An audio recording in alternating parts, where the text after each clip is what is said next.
Good afternoon, everybody. Good morning, good evening from wherever you're connecting from. I really want to welcome you to today's webinar.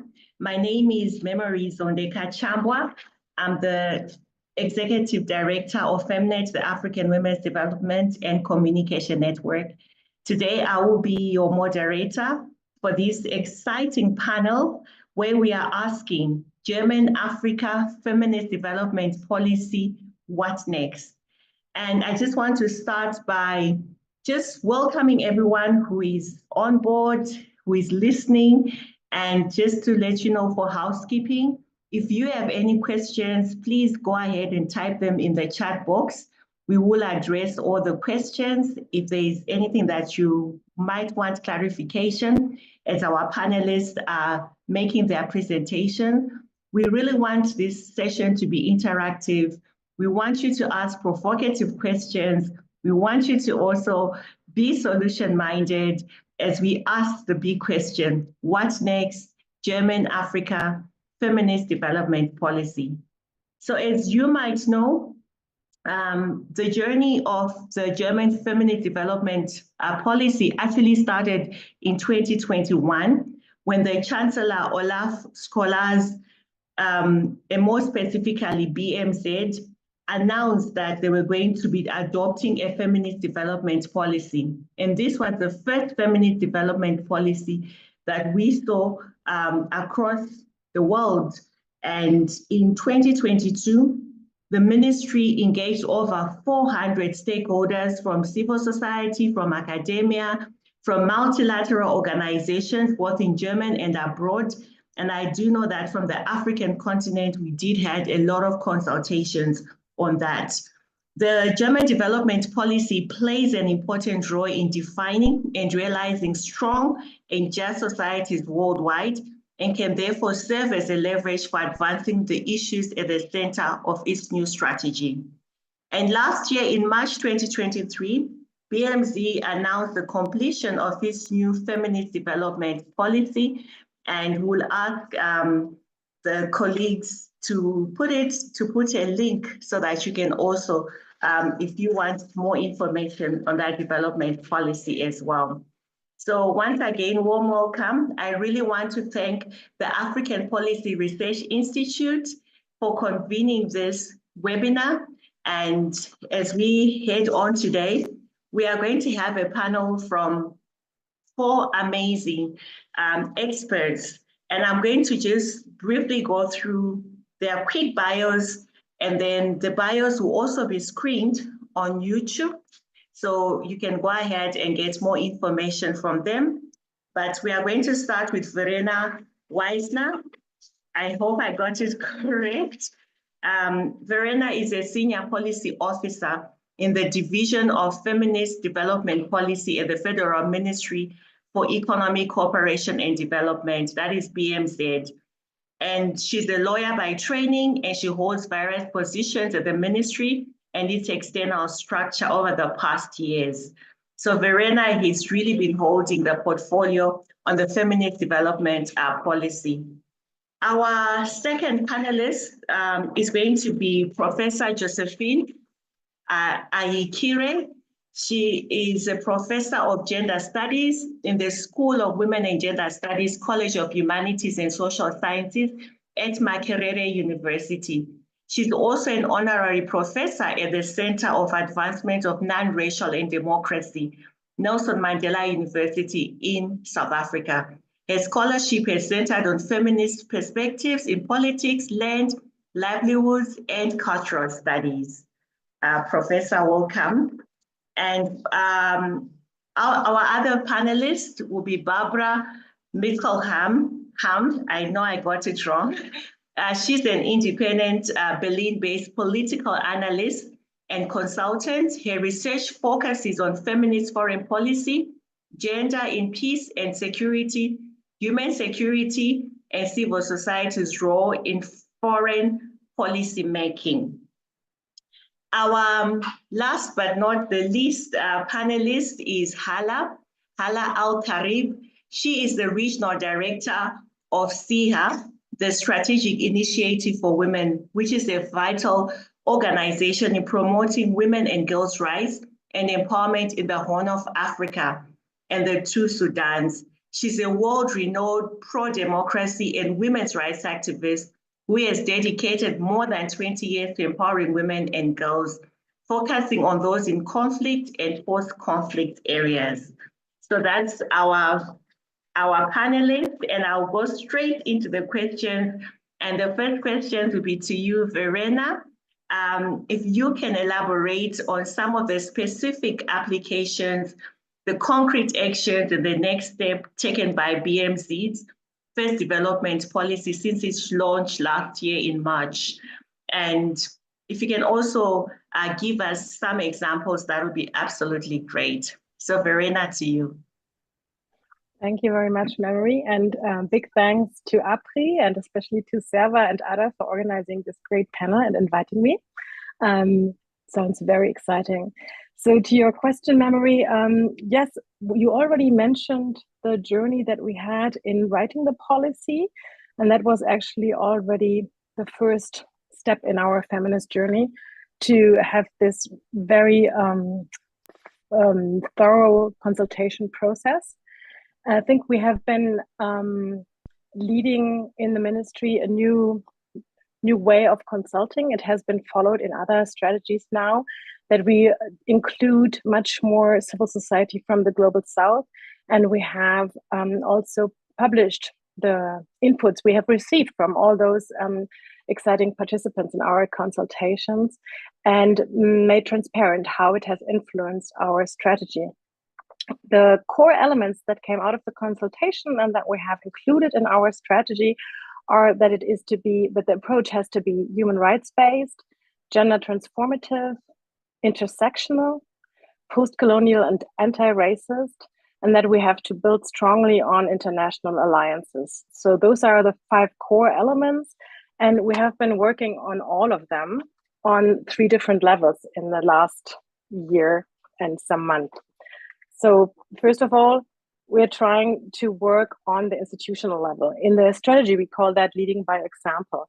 So we look at the gender balance, gender parity within the ministry and diversity within the ministry, how we can hire more diverse staff in the future, how we can ensure that also on the leadership level, we have a good balance between genders.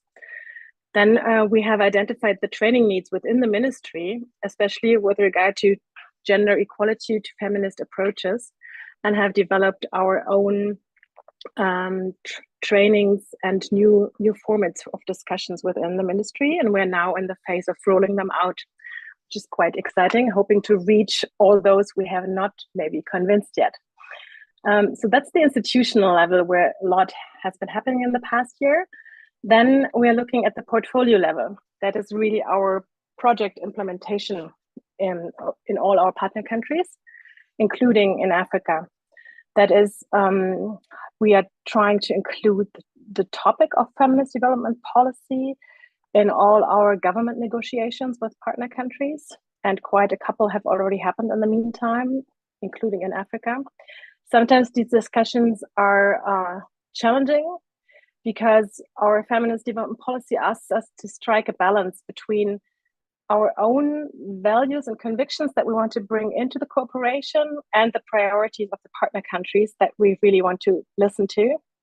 And this also brings the level of new approaches in, because we want to include more civil society when we discuss in partner countries and with partner countries. And then we try to change the quantity of funding that goes into gender equality. And that is something we can quite easily measure, because we have this gender equality marker of the OECD measuring how many of our project funding goes into projects that has gender equality as a significant objective or as the principal objective. And our goal is that 93% of our project funding goes into projects that have gender equality as a significant or principal objective. And we are already moving towards that goal in rather big steps. Then we want to change the quality of our projects. That means we really look into making them more intersectional, looking at more than just one form of discrimination, and trying to extend the amount of projects that are gender transformative. We have some challenges in measuring that, but we can come to that later. So there's a lot going on. And the third level we're working on is international alliances. We have put gender issues on the agenda on all kinds of international fora in the past 2 years, and have tried to strengthen the voices of Global South members in those fora. This is also part of our new multilateral strategy. So the feminist development policy has already influenced several other strategies that came after it, like our multilateral strategy, like the new civil society strategy. We have anchored many important gender issues in our G7 presidency in 2022. Especially, we have put light on the care agenda. And I think that has come quite far since then, because from the G7, it has moved into the G20 arena now, with Brazil leading the topic. And we're very happy that this has worked out so well. We have started, for example, a trilateral cooperation between Mexico, Chile, and Colombia on feminist policies. And we think that this is the kind of new alliances that we need to work on our feminist development policy. I can also give you some project examples, but I've already spoken for quite a while, so maybe I'll stop here and can come in with those later if you like. Thank you very much. Thank you so much, Verena. I'll come back to you. I think I have also some questions, but maybe before I move to the next panelist, maybe you can just share what you mentioned, that one of the institutional leading by example internally is also reaching to those that are not yet convinced. So I just want to know, what are some of those points of resistance? How has that been in terms of internally getting the message out there? Something we can learn from, because I think institutionally it's something to hear. Yeah, thanks. That's actually one of the big challenges that you are pointing at there. On the one hand, I have to say that I think we are a ministry that has been easily convinced. So in many areas, like in the field of women, peace, and security, the knowledge about the importance of including women, of including marginalized groups, has been there for quite some time, and people have worked on it and have just been extremely happy when they got the sign, this is now really a priority of the ministry, and they can broaden this further. So we have, sometimes we have, in Germany you say, we have run into open doors. In other parts of the ministry, it has been extremely important that this has been a priority of the leadership of the ministry, that the minister has mentioned it time and again, that this is her priority and that she wants it implemented throughout all elements and sectors of our development cooperation. This push from the top, I think, has been incredibly important. And then I think we still have some people left who don't see the relevance for their field of work. Especially, we have the tendency in the ministry that some sectors are seen as rather gender neutral. That is the case, especially in those areas where we talk about large infrastructure. And there we need a lot of work on specific examples of how can you do it, how can you be better, how can you become better at including women in consultation processes? What difference does it make where you build a certain infrastructure? And you need to come up with those very specific examples and discuss it with everybody involved time and again. I think that's very central. And we hope that our trainings will also do the trick to those we might not have reached yet. Thank you so much for sharing and being very honest about some of those challenges. I hope there'll be a lot of documentation. We know that BMC does a lot of training and supporting, so thank you for that. I'm going to move to you, Professor Josephine Akire, and From where you sit in the work that you do, what are some of your thoughts on the strategy, and how has the new strategy influenced the broader conversation on feminist development policy in development cooperation in Africa? So over to you, Professor. Thank you very much for this. Thank you, APRI, and all that have organized this. It's an important document. It's an important step that has been taken in terms of a feminist foreign policy. And of course, as a foreign policy, it's different, for example, from a government policy, where the origin of the policy is going to be the same as the implementation and the same actors. So this spreads out. It has that externality impact. And that is something that can also and the strategy towards systemic change. And I think that's the for kind of deep orientation because Africa, as we stand now, countries have moved in terms of women's public presence, education, even if the indicators are not really to the extent that there's equity and equal participation, but there's that movement in terms of the public space. And what is really at the core now is what scholars like Tuna and Weldon call the doctrinal issues, as well as resources and property, such as land. So this policy actually makes the correct assessment in terms of where feminist development policy needs to go as of now. Different countries, I come from Uganda, Makerere University.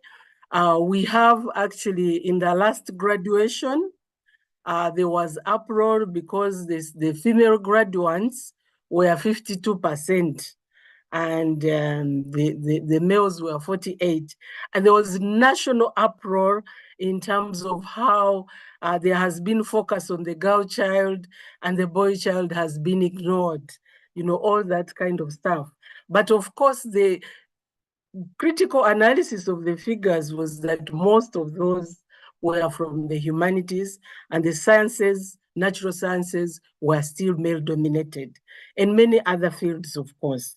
But in a sense, that talks to the fact that there has been movement in terms of the relations in the different sectors.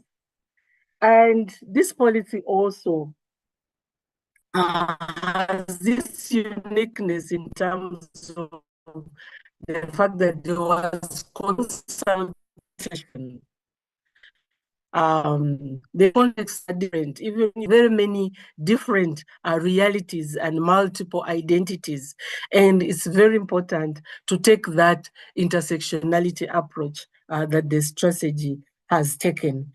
And I think for me, as a feminist scholar, there are two things that I would like to bring on the table.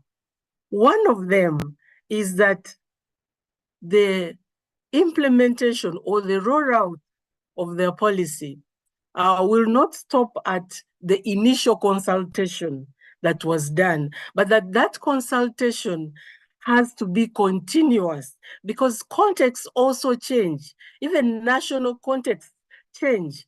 A person who went to Kenya last month, I was in Kenya, very beautiful, peaceful, and so on. Nairobi is different now. So meaning that already, if you're planning or you're rolling out issues, there has to be that context into question. And especially for gender issues, for feminist issues, the fact that the reality of backlash. There is backlash. What we sense is that, yes, there's a sense of gain that women have made, that gender equality has made. It's not the same as, for example, 2 decades ago. And there is a strong rollback force, resistance that seeks to actually pull down the gains that the gender equality lobby has made over time. And countering that backlash cannot be prescriptive. It will take the context, the realities in the different countries to say what kind of backlash is in this country or is in this context, and how well can we actually make use of the actors and ensure that they are able to counter that backlash. And within that, what I'll end with is the need for an intentional support to the women's movement. I know that in many cases, when we talk about the women's movement, it narrows down to organizations, and then it narrows down to programmatic areas and so on. But maybe this is the opportunity with such a strategy that has a feminist angle to look at the women's movement in a social movement dynamic and be able to intentionally support programs that enjoin women movement, mobilization, organizing, beyond training, beyond physical things, but those things that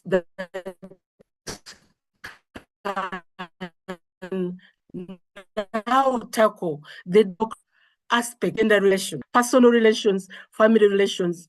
We see that countries have made progress, but family laws, except for countries like South Africa, family laws have been on the table for the last 4 decades. Why? Because that is now the seat of patriarchal power. And that is where even resistance becomes even more challenging. And so it's important to actually have a strategy that can speak to those ingrained things so that we truly face systemic change in gender relations. I'll stop here for now. Thank you.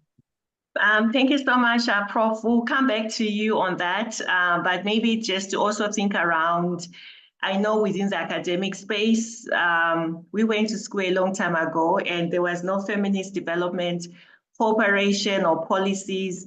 Has this also, has this also started being a topic? It could be in international relations, it could be in gender, social studies. I'm also just curious about that in terms of we see an emerging discourse and critique also around feminist development policy or feminist foreign policy as well. So I'll come back to you on that. But you mentioned family law, and I know our next speaker, Hala Akarib, is also part of the global family law network and the Africa Family Law Network, in addition to all the work that they do in SIHA in the East, in the Horn, East and Horn of Africa and the 2 Sudans. So to you, Hala, I would also like to hear your thoughts on the strategy. And from where you sit in your work, how is the new strategy, has it also influenced broader discussions around feminist development policy, particularly in Africa, and also particularly in the work, that you do, the intersection of peace, security, and conflict, and broadly also. So over to you, Hala.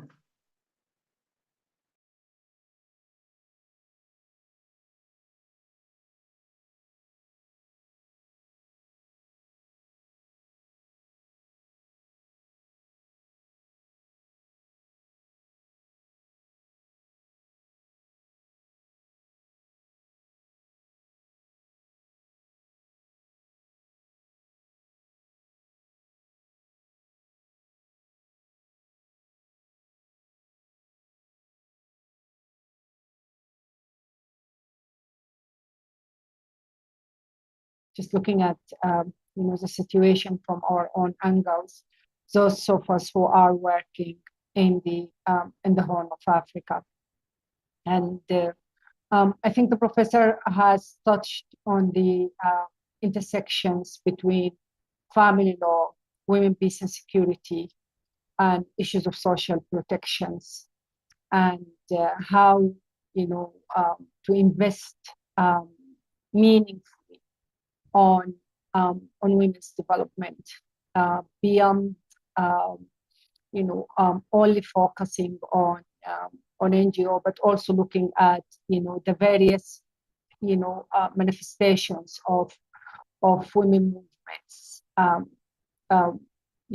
particularly in Africa, and women capacity to organize and to engage in development and in peace and security work constructively is taking different shapes, and often it was completely not seen by many of the the international actors who are engaging within within our work. And I think it's our responsibility also as feminist organizations and leaders to speak up about the fact that there is different structures and different ways where women are organized, to seek justice and development and to engage on issues of peace and security. I was really very optimistic about the concepts of intersectionality, and that finally we're not going to look at things in separate boxes, and seeing the connections between domestic violence, but at the same time, the violence that women are encountering, in conflicts and post-conflict situations, which is extremely critical and important. But very important point for me, I'd like to bring it to this conversation, is the issue of accountability. And I think when we speak about accountability, we always look at it from a donor's recipient perspective. I think if we're speaking about the feminist development policy, I think it's very important, for such a well-intentioned, very comprehensive strategy, also, to look at it from our perspective and our angle, and allow us to have a say in terms of, the agenda, what works and what doesn't work for us. And we keep holding each other accountable, because unless we were really critically engaged, with this policy, in my view, it's not going to be a feminist development policy. We should emphasize learning. We should emphasize opening to engaging with different forms and shapes of women movement, grassroots women movements, female students, girls, and also to be very creative in terms of, measuring the impact, of the interventions and the progress that, that's being coordinated and led by women organizations.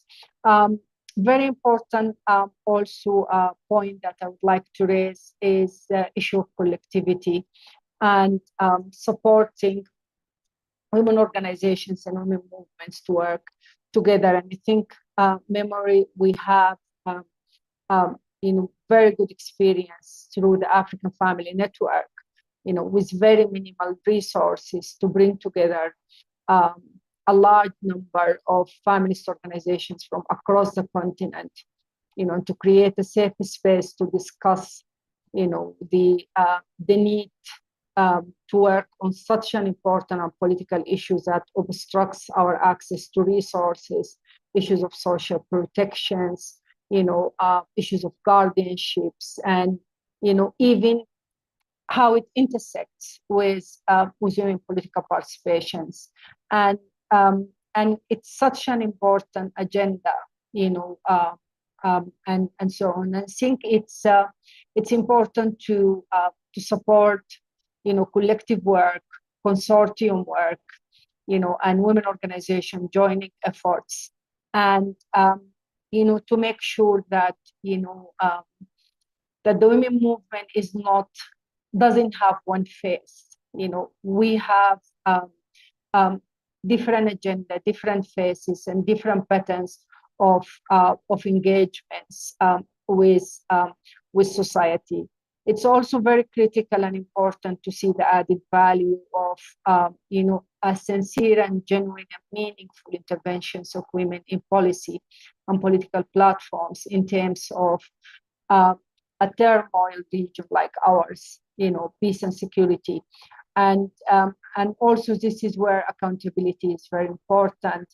It's really important, and critical for the German government to start seriously holding, governments and generals and men with guns accountable when it comes to the high prevalence of violations that's occurring against women. And I think we passed the stage of narrative.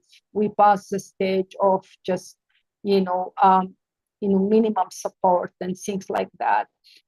So from my side, I definitely feel that this is such a great step, but I think it also requires collective efforts, to make it meaningful and for it to become transformative for the women in our part of the world. Thank you.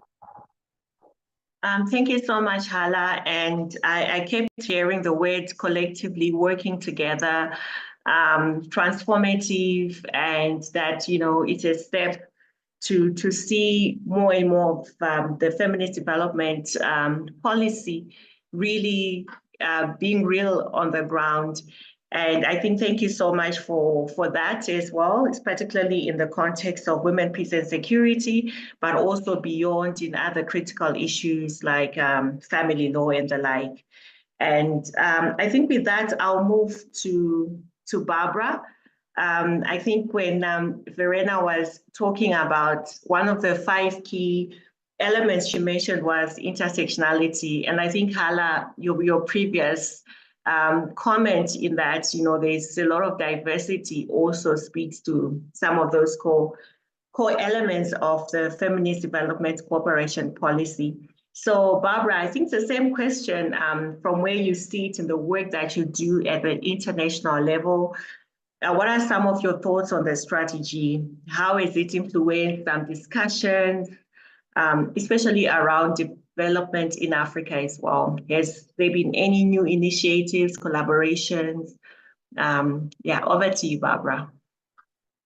Thank you very much, Mary, and thank you to all the fellow panelists and APRI for organizing the discussion. And it was already a pleasure to listening to the first couple of minutes and insights. Maybe starting to look at it from 2 perspectives. I think that we've heard so much about the opportunities that we have that arise, about the opportunities to reflect, to reassess, and to actually evolve and perform better when it comes to the programmatic level of including intersectional perspectives in programming, in ways of how policies, or not even policies, of how programs can be designed and developed, and of how the institutional structures can be set up and applied. And I think that's a very very valuable and very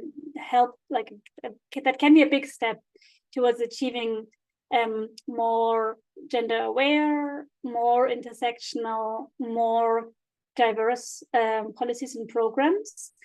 But I think I also want to talk about one of the challenges that I see as an analyst. I might take the liberty to kind of dive into that pain point from the Berlin perspective, in the sense of the feminist development strategy is not a government policy, it's a ministry's policy. It's a strategy developed by the BMZ, by the Ministry for Development Cooperation. And then the Foreign Office has a strategy for a feminist foreign policy, but we actually don't have a German feminist international policy framework, or we don't have a German feminist strategy for international cooperation, relations, or you name it. There is what I'm going at here is that the level of impact is limited by some of the structural challenges that come from this transformative approach being actually a strategy by two ministries only. So I think there are two main critical points that I see coming out of it. First one, and being very important actually, is the financing, because we don't see, I mean, whereas the BMZ in themselves and also the Foreign Office, the German Foreign Office, have committed themselves to complying with more funding for feminist programming, with emphasizing a feminist distribution of resources, both in the budget discussions from 2023 to 24, but also in the current budget discussions in Germany and Berlin, looking at 2025. There are extreme and disproportionate budget cuts when we look at the Development Ministry and the Foreign Office. So, of course, those cuts will heavily impact the impact that those strategies can have, especially if we look at the fact that feminist organizations are underfunded as is, that gender-aware projects are underfunded as is. And I think we really have to reflect on how the marginalization of the feminist strategies within the governmental discussion impacts the priority that the feminist approach has within the German international policy setting. So that's the second kind of challenge I want to point to, that whereas, well, we have seen actually some progress, or we have seen quite a substantial progress on the programmatic work and institutional side of things, the policy side of things has not changed, in the sense of we have not seen a transformative, innovative, intersectional, power critical, feminist, inclusive outlook at, for example, the political priorities and how we talk about peace and security. We are rather looking at things from a very militarized context, which to some extent is relatable, because some of the security challenges that are confronting Germany and Europe and the world are more militarized than we would have hoped for. But at the same time, when we reflect of what solutions to those problems can be and what future immense crises will be, the answer will not be more investment, cannot only be more investment in military strategies. And then one of the impacts we can think about is feminist security, in the sense of how do, for example, interior security discussions and feminist security when looking at international migration and asylum policies intersect. But we can also look at, for example, climate policies and climate measures and dissect kind of the prioritization in that sort of program. So I think that this is maybe enlarging the discussion a bit too much, and I want to come back to the feminist development policy, because I know that's kind of the topic of today and I don't want to broaden up too much, but just pointing out that there is challenges that we do need to address, both in the discussion in Germany and Berlin, but also when we look at, and that's coming back to the second part of your question, when we look at the alliance buildings and the international movement building and the aspect of those transnational movements for feminist approaches, so to say. Because I think one of the big wins of having had those, or having, well, I mean, not having had, but of having those discussions on feminist policies in Berlin and Germany, and in all the countries that are actually thinking about implementing the feminist development and international policies, is that we look at agency in a different way, still not recognizing enough the agency of civil society movements, of the women's movement, of women's rights movements, and of all the other marginalized social movements we have heard about or we have not yet discussed.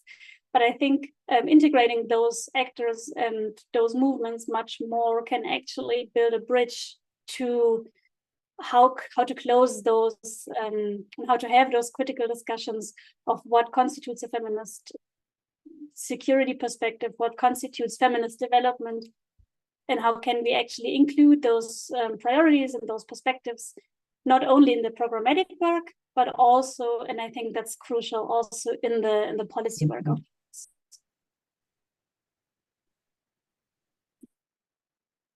Thank you so much, Barbara. I think you really touched some critical issues there, around financing. And I think something critical with feminist development cooperation policy is also domestic away and abroad. I mean, what happens domestically is so important as well in terms of really pushing, supporting feminist movements, the feminist agenda within the strategy and the budget.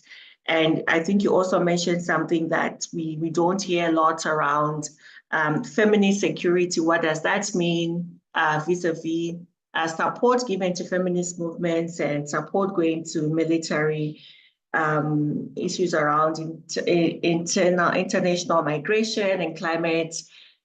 So thanks so much for stating those bold. And I think those are some of the new initiative discussions that are really coming out of feminist development cooperation policies. And I think it's just not in Germany, but I think it's across the question being asked for governments which are adopting feminist policies to their development cooperation. And I think you kind of like unpacked Verena's next question.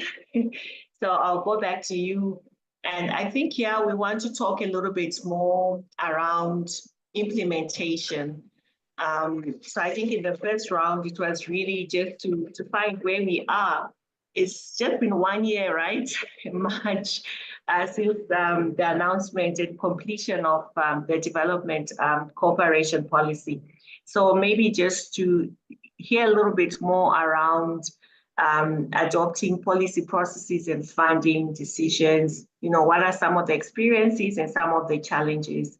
So over to you, Verena, just to hear that so far, what have some of been the challenges of implementing? I know you had mentioned a few, but I really want you to link these challenges, if possible, to the specific issues, ensuring a balanced approach to the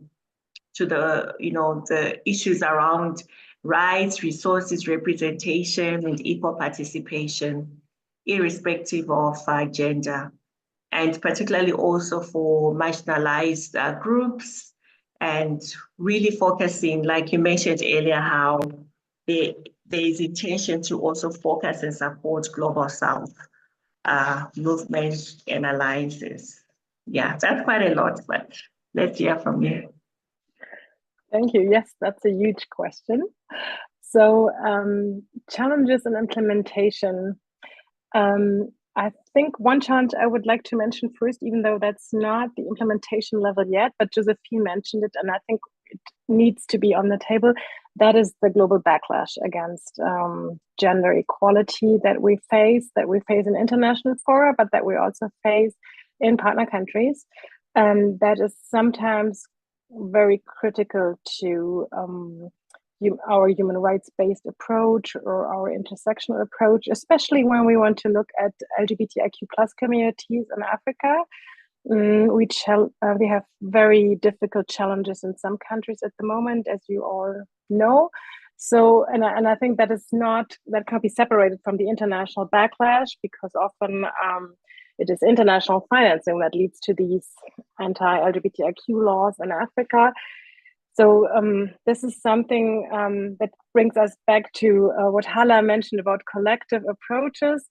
I think that is very important, that we use collective approaches to fight this gender backlash, which we meet at all levels. And I think we need to do it together. I think in the past, there has been a strong focus of member states like us of joining forces with like-minded states. And I think it is really important that we broaden that we look closer at what civil society is already doing, because all these diverse movements worldwide are sometimes much more advanced in knowing what kind of narratives are coming next and how to counter them.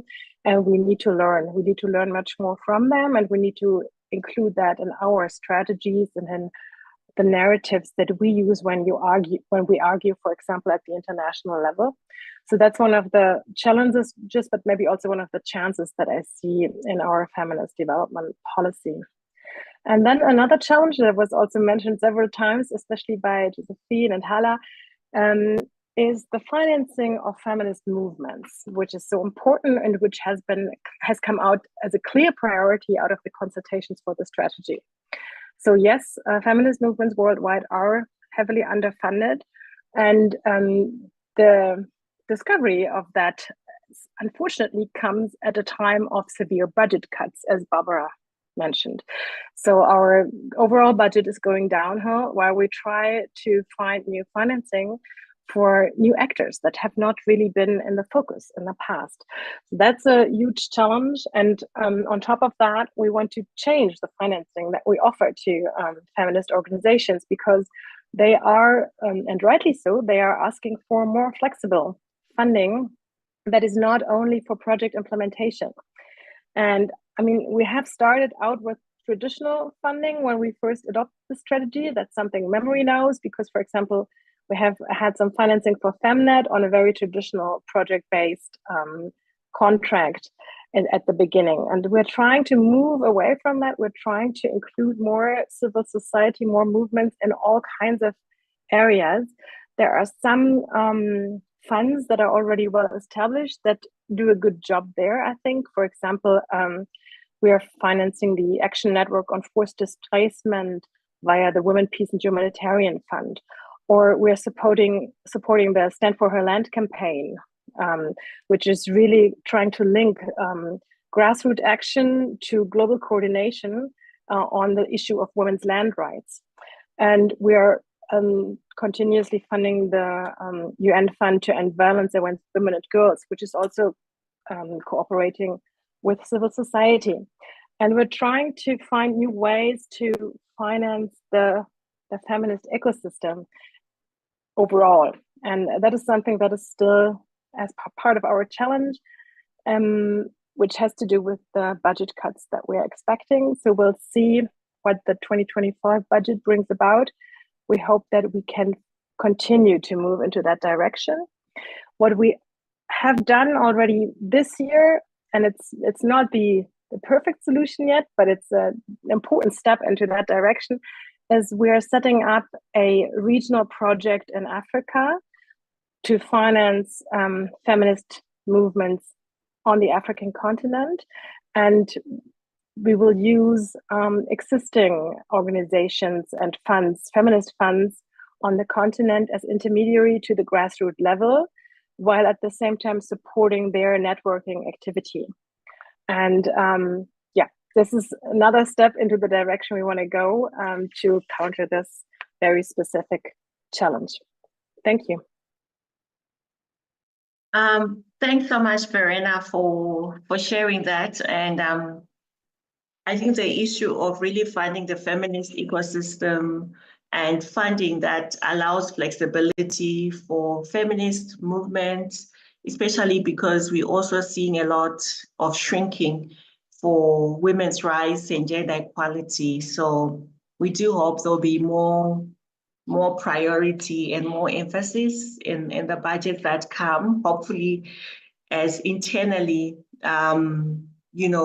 the different departments are convinced as well to support, so that it's just not, I feel sometimes the budgets only there's so much pressure in the respective ministry, but to have even all other ministries, like you mentioned, one of the targets is to have 90% of OECD supporting gender equality. So yeah, thanks for that.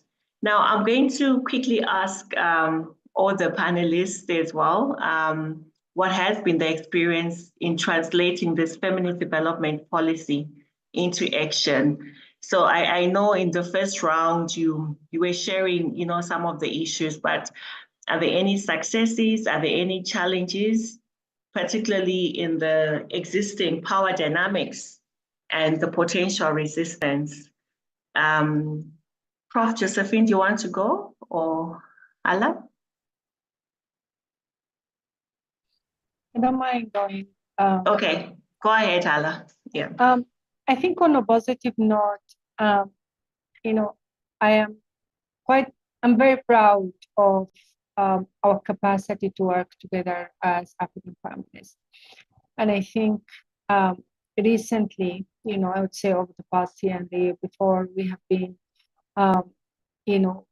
trying to connect as much as possible. And I think the response was really great. And, we start with, the symbol as, solidarity letters around very critical issues, in areas where women are really struggling, or when approaching international regional organizations. And I would say, typically the response is really great. And that's a good step. As I said, our work as an African Family Network, our engagements in different consortium projects with sisters organizations, and the fact that, especially that there is exacerbating crisis, governance crisis, which is leading to political tensions in some parts of the region, into conflicts, and brutal conflicts in other parts. And I think the women movement are more and more, are really understanding. We are all understanding the importance of, joining efforts and extending support to each other. And that's something that I'd see it as positive. Also, the diversity of the movement and the capacity to accommodate and accept our diversity. On the other hand, that's not really reflected at the policy and political levels. The backlash and the patterns of exclusions are really increasing, and I think that's definitely connecting to setbacks in democracy, setbacks in inclusion, and the overall, I'd say, vibes of hostility within the global politics, which is really has also reflected on layers of backlash against women's rights. So I think, we really have to be very aware and alert that the upcoming, and not to take things for granted. This is why I really emphasize issues of accountability, towards women's rights, towards gender equality, to be clearly manifested and reflected on foreign policies. Yeah, over to you. Yeah, thanks so much, Hala. I think on accountability, I'll come back to you, Verena, in terms of how you measure the new strategy of around the accountability. But let me hear from Prof. or Barbara, anyone who would want to really translating the feminist development policy into action. What are some of the successes, the challenges? Particularly, I think Hala mentioned that, we are facing a lot of backlash, but also the geopolitical situation that we find ourselves as we are implementing and really pushing forward. It's quite a complex one, but very difficult. Josephine, Barbara, anyone? Yes. Maybe to speak more to the opportunities that this development policy may tap into. We've seen that in the past, there has been struggles at national levels, but also that the conversation at the supranational levels have added a kind of different dynamic to the national conversations. And so regional conversations, continental, and so on, and that they are targeted and that they are intentional and they have a kind of relationship with the context in the nations. I think that is an opportunity that can be exploited. We see, for example, issues of affirmative action and so on, much as the national actors were, very active in bringing them to fruition. There was that important global movement, especially drawing from Nairobi forward-looking strategies, drawing from Beijing and other spaces. That kind of supranational brings in a little bit of energy and also may create a route out of, in terms of countering backlash, because backlash has all these subtle, overt and covert resistance and so on. And you need different modes that include supranational conversations that can then pop up the debate and sort of remove it from the individualistic kind of relations and considerations, and they become global debates. Thank you.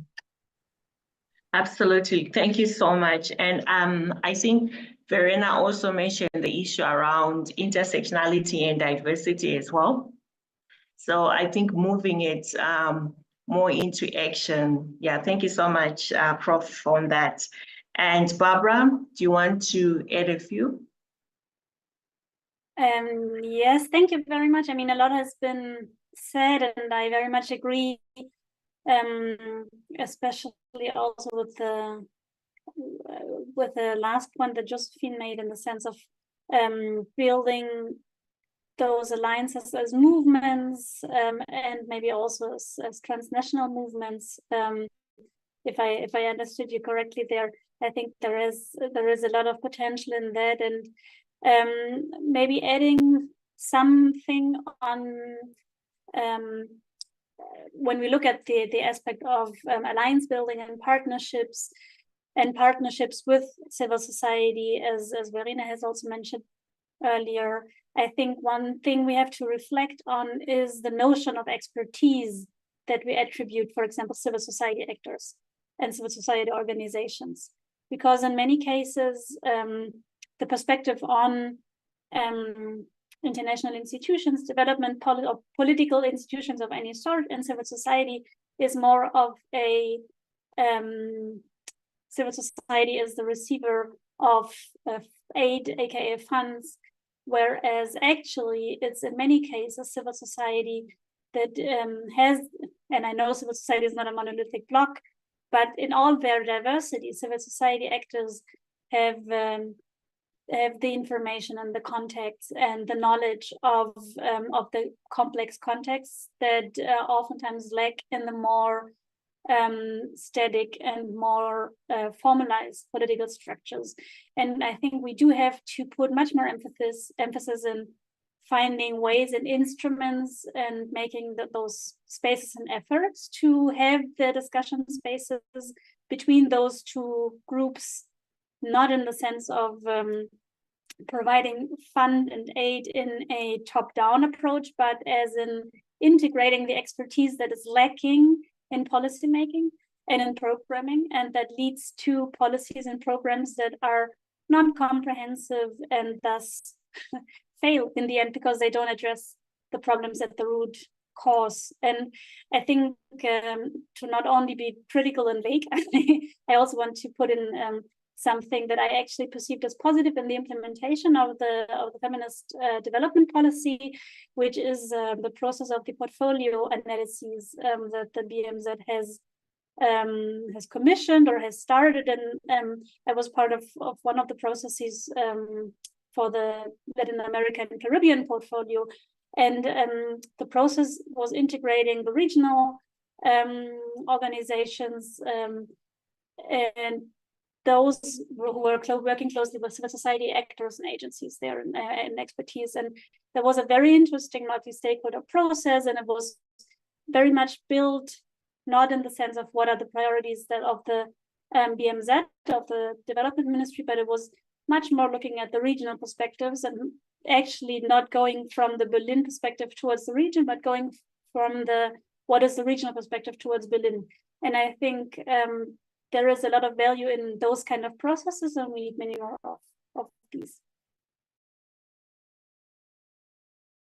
Yeah, thank you so much, Barbara. I think we are really asking feminist development policy strategy, what's next? And with all the consultation that BMZ does, are they listening? Are we seeing it reflected? I think I can say for sure, we saw some of the things which we thought would not be reflected, like having it being anti-colonial, also tackling some of those issues that we raised. So I think seeing and having that openness constantly is important, and to ensure that we constantly also holding BMZ to account. So I'm back to you, Verena, just to ask also, how does BMZ measure the success of this new strategy? What are the benchmarks? What are some of the indicators that are really used to evaluate this impact? And it's a feminist policy. Are you using some feminist principles on that? So yeah, maybe you can tell us a little bit more.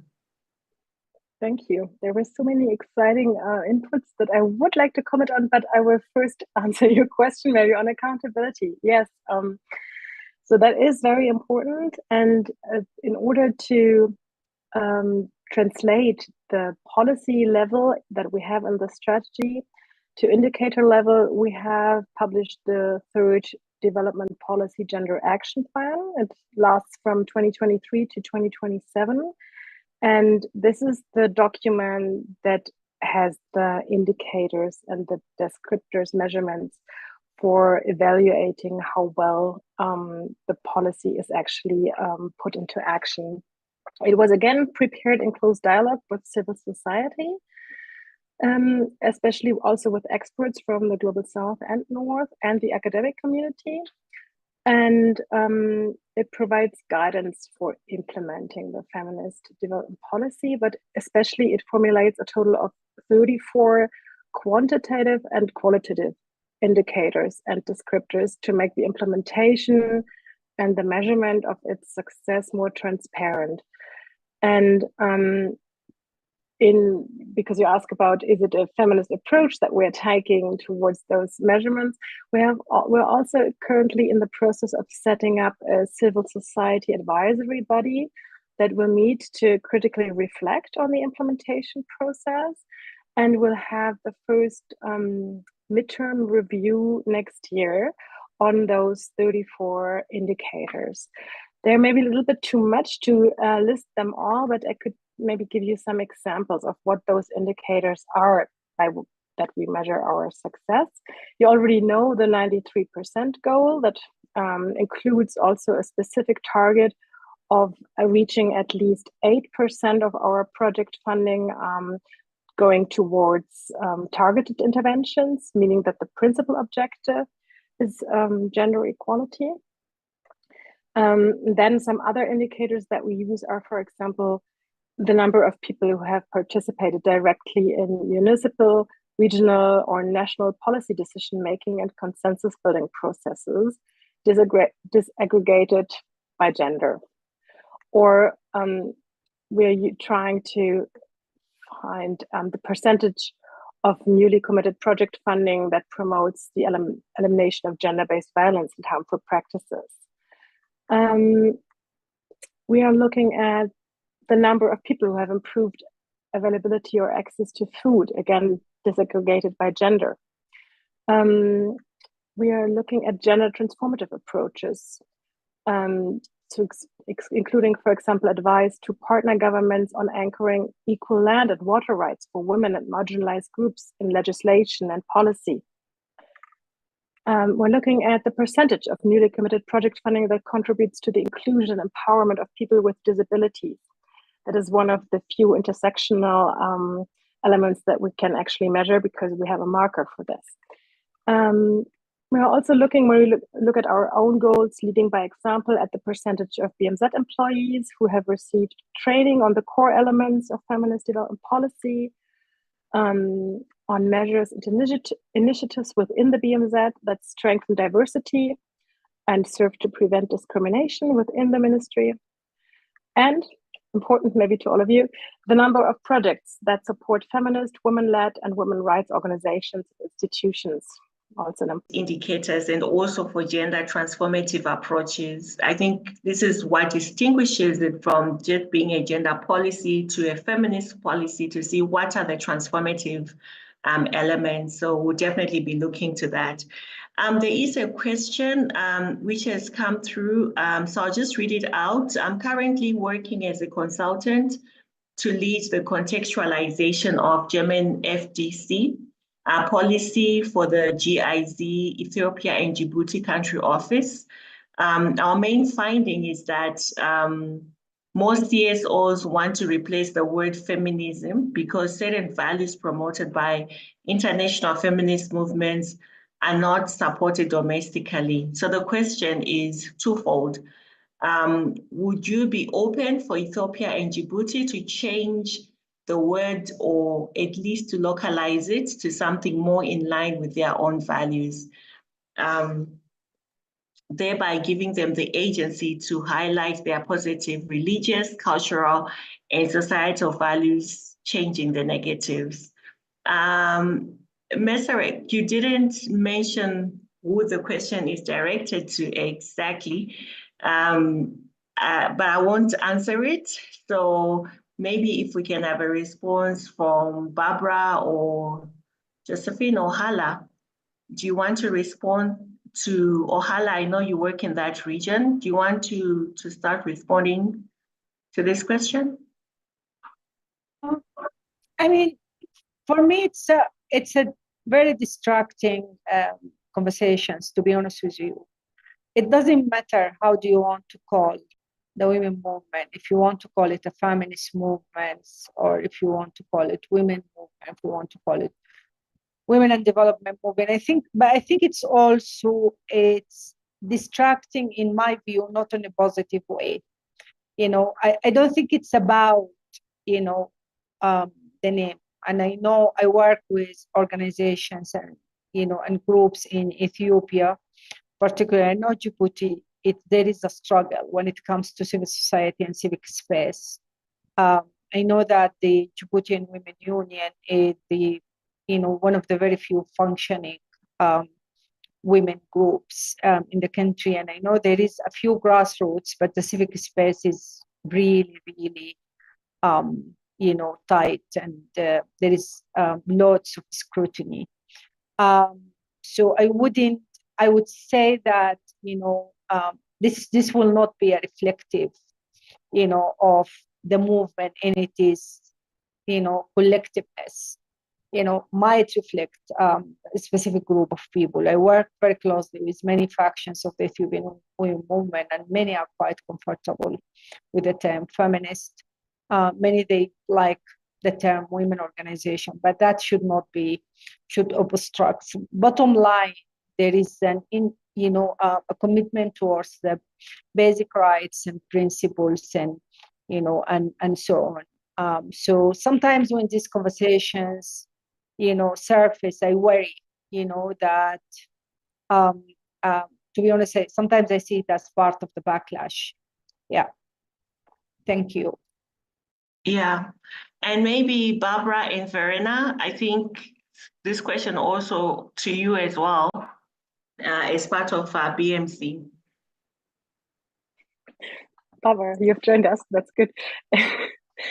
So thank you for the question. I think it's really important to mention that the strategy tries to point out very clearly that it is not about a certain kind of feminism, a German feminism that we want to implement worldwide, but that there are very different women's movements in all countries of the world that we specifically want to listen to their priorities. So it cannot, as Hala said, it cannot be about the wording, and we should be very careful not to separate us from like-minded because of struggles about this kind of wording. It's very important that they find their own way and their own definitions. And just because we've called our strategy as our foundation to reach out to those women's movements, just because we have called it feminist doesn't mean they have to call themselves feminist. I think that's really not important. It's about the values that stand behind it. Are the actors human rights based? Do they accept marginalized groups? Are they willing to work with each other based on feminist approaches? And I think that's really important to us, not if they call themselves feminist or maybe something completely different. Thank you. Thank you so much, Verena. Barbara? I think Verena put it beautifully, and Hala pointed to something that I also see as maybe or potentially critical in the background of the question, or I don't know if that's the background of the question, but sometimes the response as to why do we have to call it feminism is something that comes from actually a kind of a resistance to the values of feminism and its intersectionality, inclusiveness, etc. And at the same time, it's of course, as Verena said, it's not about implementing something. It's not exporting values to have, which is a recurring discussion, obviously, as we all know, but it's more about supporting those actors and who are actually trying to work to foster those values and rights and those human rights. And maybe the question is, it would be also helpful to understand the context a bit more. For example, was it questions and was it the critique in the sense of this is something not supported by the diversity of the feminist, LGBTQ, marginalized communities who were maybe interviewed and who were actually maybe trying to work in the very limited and shrunken civic space that exists and are trying to work on those values? Or is it because of the fear of the political climate in which they have to navigate? And then the question would actually be a different one. It would be how to strengthen safeguarding principles if you are actually working with civil society in those spaces.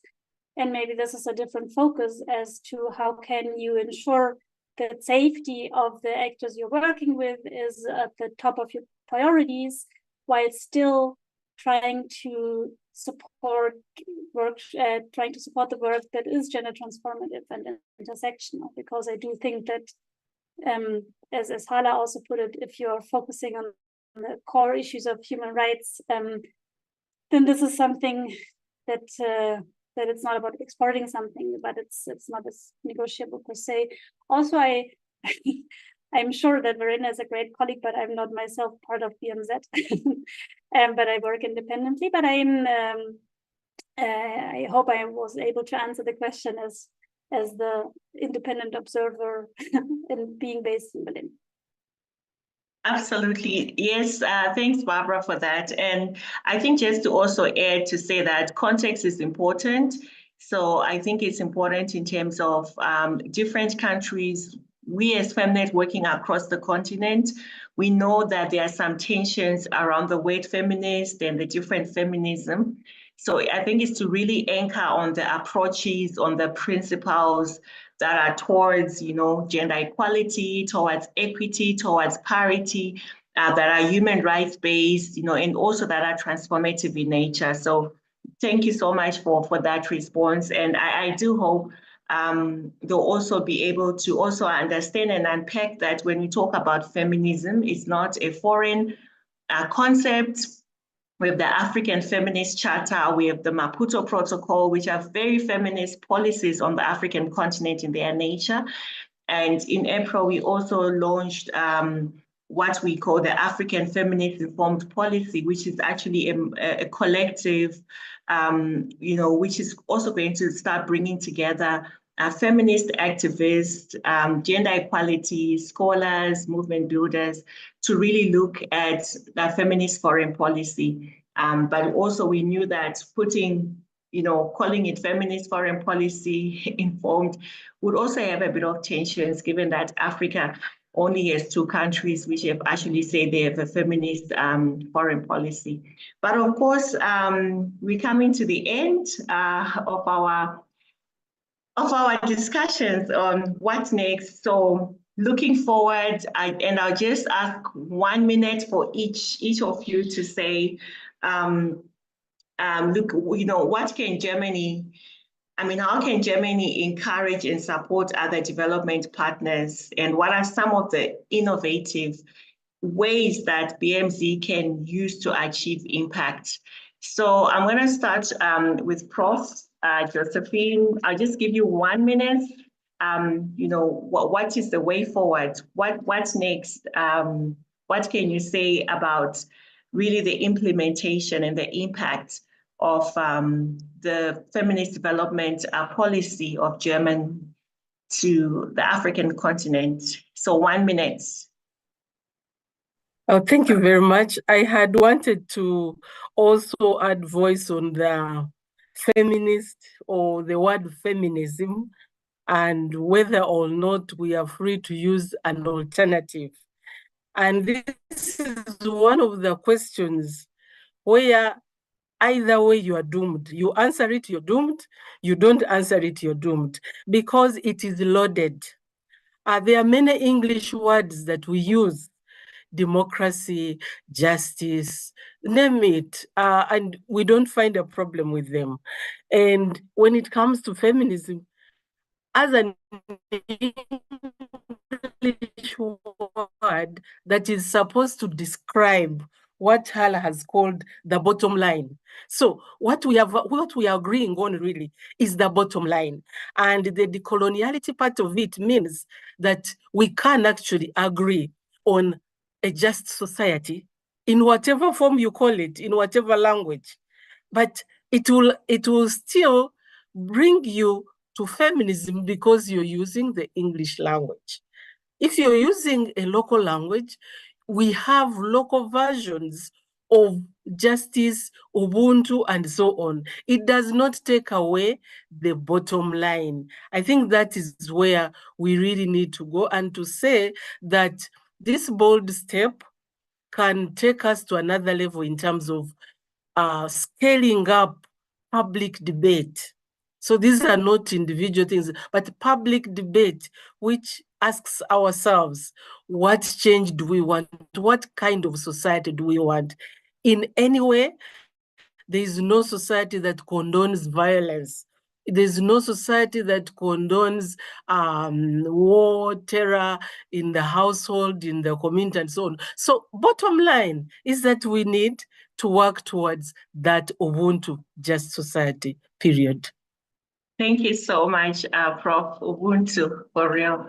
Barbara, your last words? Okay, let me go to Hala.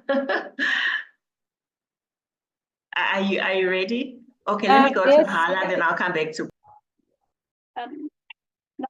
Now it's working.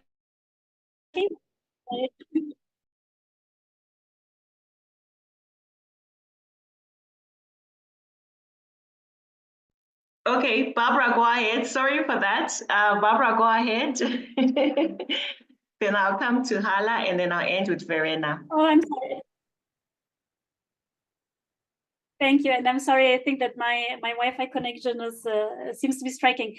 I want to pick up on what Josephine said in the sense of scaling up public debate, because I think that's beautifully put. There is so much we can and have to critically reflect about the implementation and design of feminist policies or the government policy, because I think that something that is supposed to be transformative and inclusive as part of a government policy of a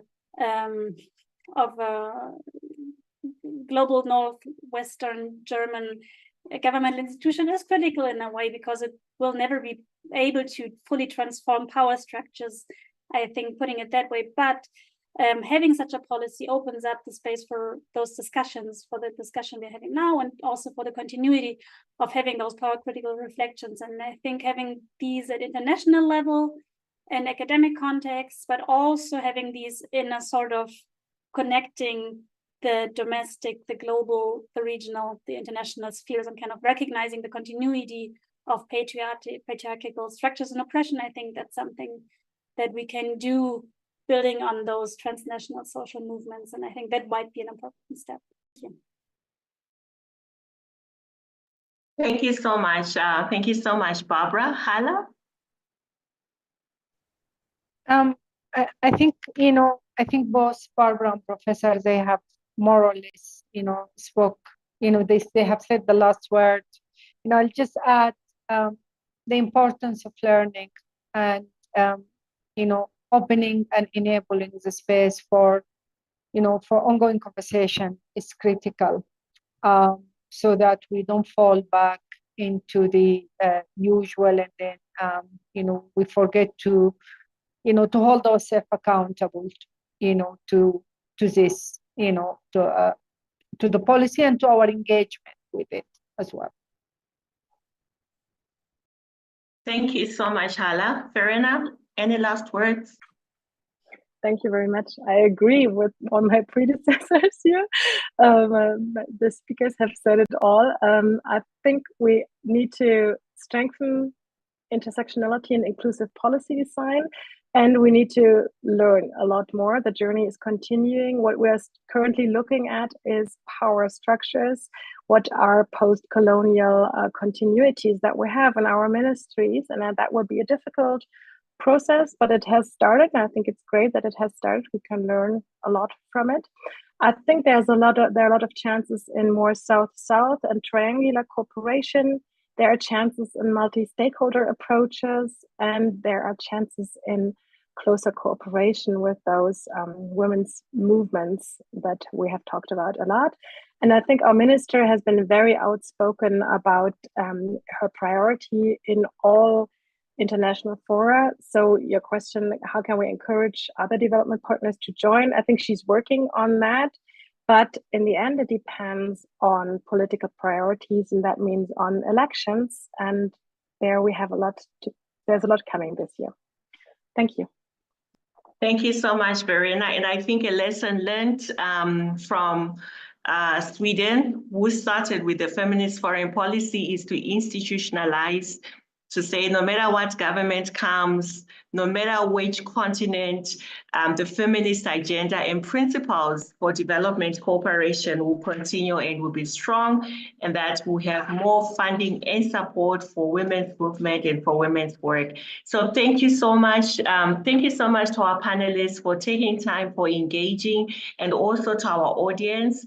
And many thanks to Africa Policy Research Institute for putting this together. Sarah, Ada, your comms team, thank you so much. And we hope that you also continue with comments on the YouTube channel, and that we'll keep connecting, and we'll also keep watching the German Feminist Development Corporation, as we also look to next year's mid-term evaluation. Once again, thank you so much. Thanks. Thanks, everybody. Bye-bye. Thanks. Bye. Bye-bye.